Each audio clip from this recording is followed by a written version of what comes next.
Welcome to session 158 of Scanner School. Today we're talking about the secrets that are in the searches. Before we start this week's podcast, I'd like to take a moment to thank our Patreon supporters. Patreon is a month-to-month sponsorship platform. We have 3 different support tiers, each with different benefits. But the most valuable tier is our $5 a month tier. This equates to sponsoring the podcast for about $1 per episode. Now, not only do our $5 Patreon supporters receive the podcast early, but they also receive a commercial-free version of the podcast delivered directly to their podcast player. Some may say that the included Squelchy sticker pack that is mailed to your home is the best benefit of the $5 level, but I think it's the community or the club that is growing at this level.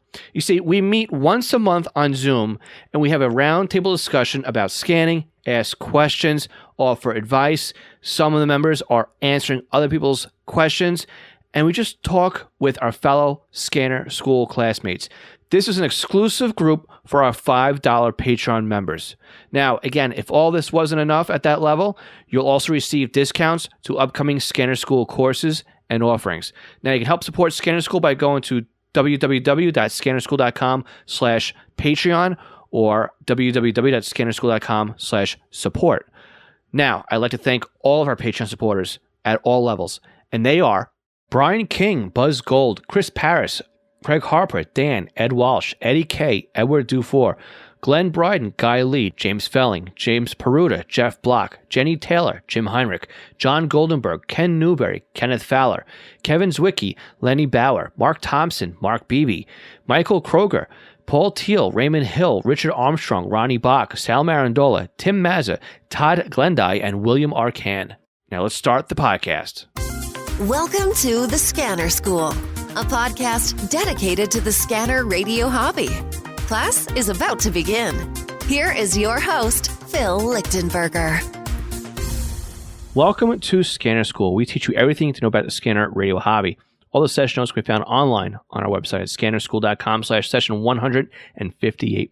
Welcome. My name is Phil Lichtenberger. My maturity call sign is W2LIE. And again, today's podcast is sponsored by our Patreon supporters. I want to thank you all for your continued support. This podcast would not be here without you, and I really mean that. And again, my website, eastcoastpagers.com, your emergency alerting specialist. And again, you go to eastcoastpagers.com for all of your paging needs. So again, we've been talking the last few weeks about searching, right? Close call. We were talking about Whistler signal stalking and spectrum sweeping. Last week on the podcast, we put them both head to head. Well, today we are just doing straight up searching and what that basically means, right? So let's talk about just searching and how we've talked about it in the past here on the podcast. Basically been sprinkling this little nugget of information as much as possible, as much as we can.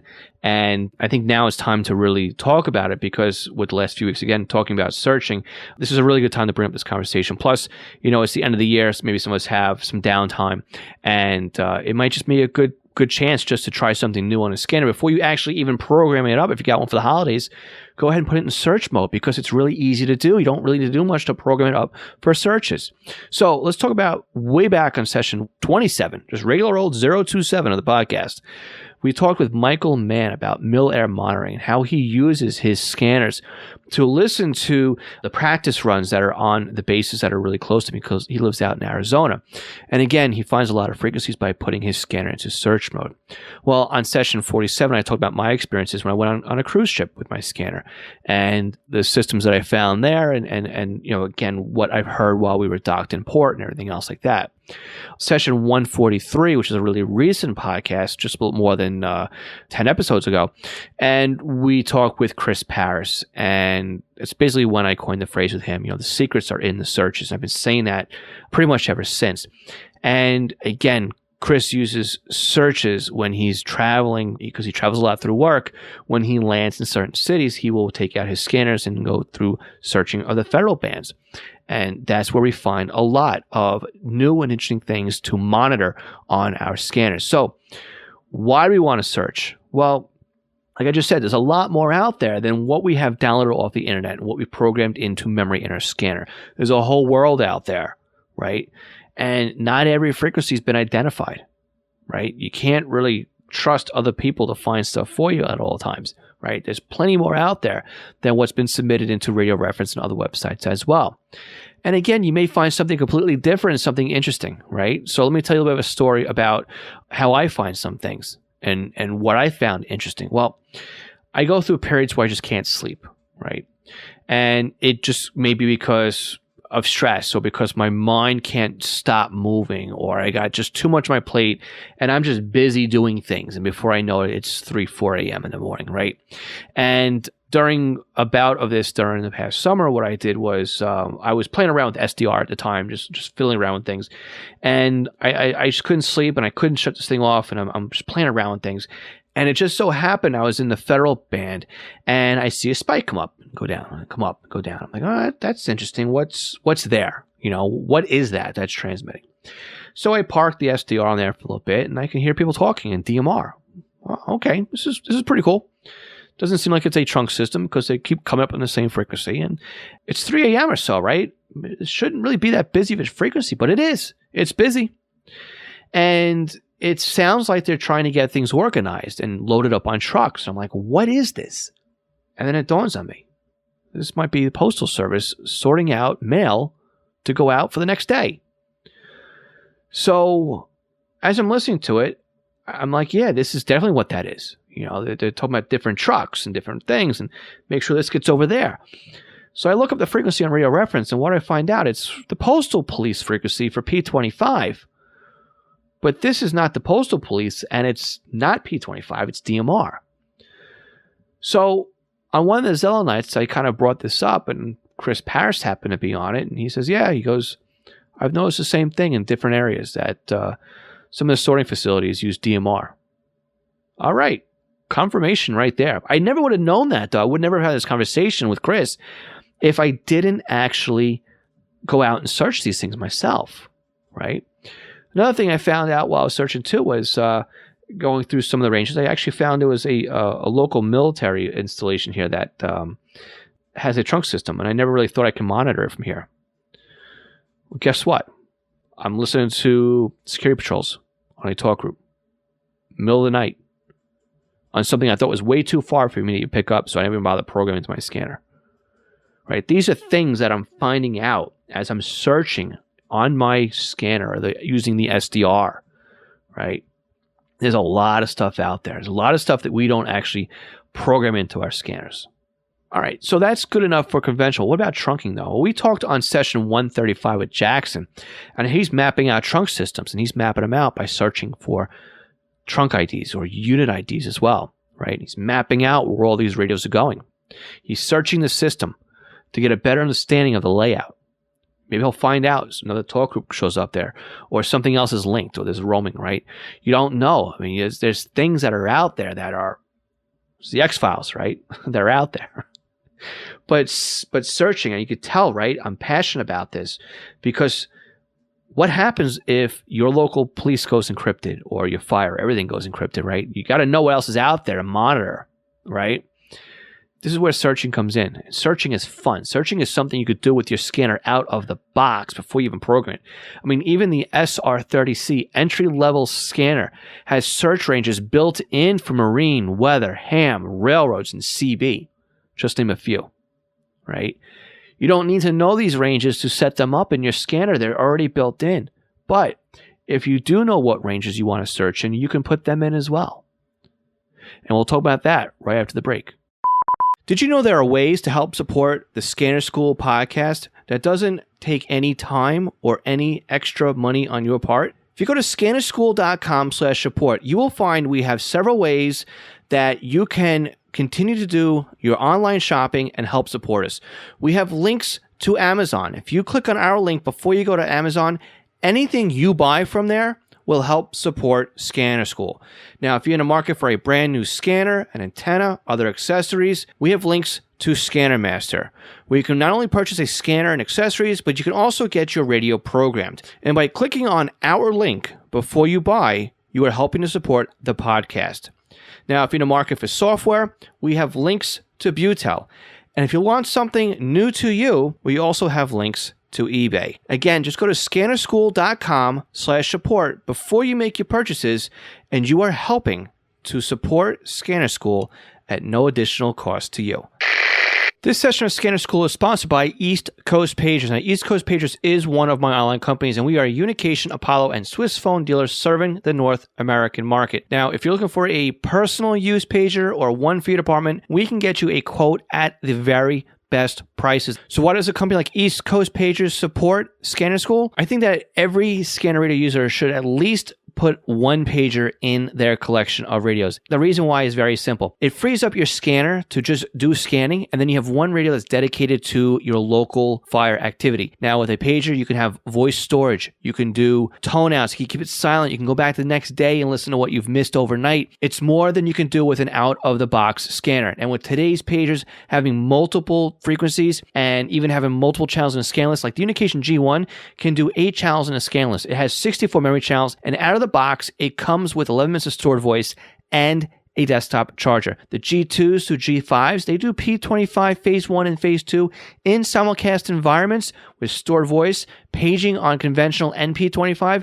Oh, and they're upgradable too to DMR Type 1 and Type 2. They are more rugged than today's consumer-based scanners. And with a pager like a Swiss phone S-Quad, you won't even realize you're wearing one. It'll help keep you informed as to what's going on in your neighborhood. So again, eastcoastpagers.com or contact me directly, phil@eastcoastpagers.com.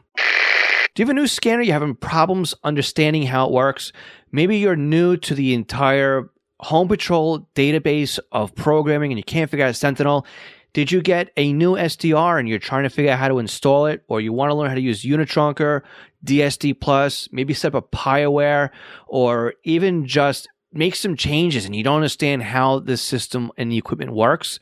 The podcast might be great for you, but maybe you need a little bit more of one-on-one help with setting something up. I'm available to do just that with you with our private tutoring sessions.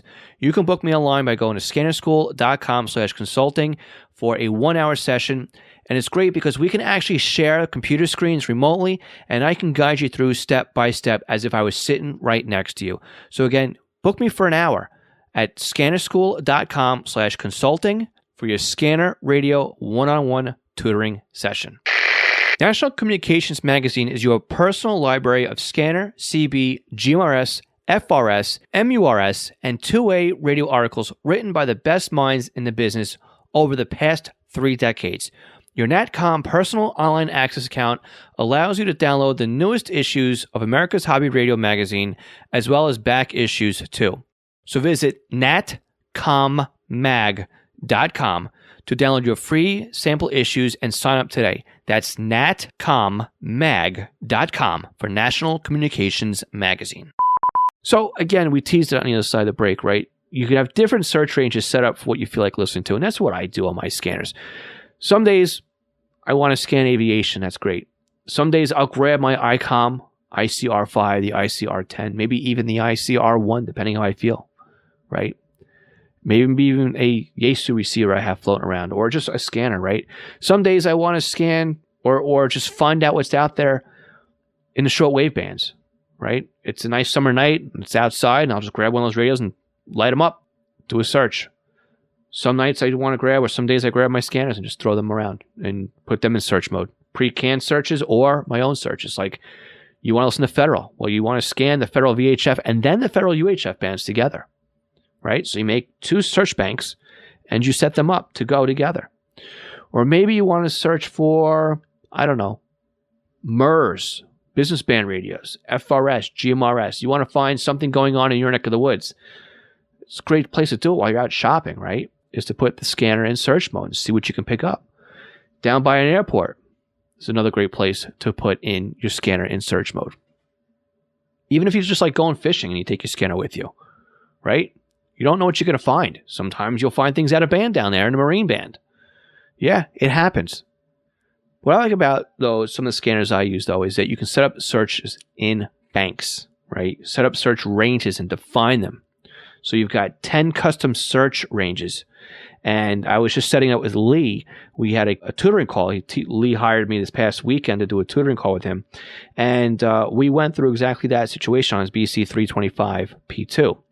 We set up a couple search ranges, and then we set him up so that he can just program them in. He just call them up instantly. In fact, there's even 3 buttons right there in the front of the keypad. It's SR1, SR2, SR3. And we assigned one of those search ranges to one of those keys. So we just got to do function 1, and he goes right to that search range. What's also cool, too, is you can set up on some of these radios, you can set up a search range to a favorites list key. So not only can you turn on favorites list 1, 2, 3, 4, and 5, but you can turn on in favorite list 6, maybe a search of the Marine Band. Why program in all the 80-something VHF Marine channels? No, it's already programmed in your scanner as a search. So set that search range to be a favorites list key. That's a good way of doing it. Or you can even do a search with scan, which is really cool. So your scanner will actually scan through what you have programmed in there. Then it'll go back into search mode, scan those search ranges you predefined, and then go back into scan mode. So your scanner is doing a couple different things. Again, people who do mil-air monitoring, they're constantly in search mode because you don't know what's going to be out there, right? Things are always moving around on the mil-air side. In fact, I've seen a lot of pictures where guys have stacks, like 10 radios broken down into small segments of the mil-air band so they can get a refresh on this. Now, you set this up on a computer and you log the frequencies in the audio with something like Butel software, which, by the way, we're an affiliate for. You can go to scannerschool.com/Butel. Or even ProScan software, which you can download directly at proscan.org. You hook up your scanner and the audio cable, and your computer now logs the frequencies and the audio. So you can come back overnight, over a week, or over a month and find all the active hits you have while you're scanning. It takes the homework out of it for you. It takes a little bit of that pain out of it. You don't know what's out there. You don't know what you're going to find. I have found DMR trunking sites. I have found DMR conventional. I have found P25 sites.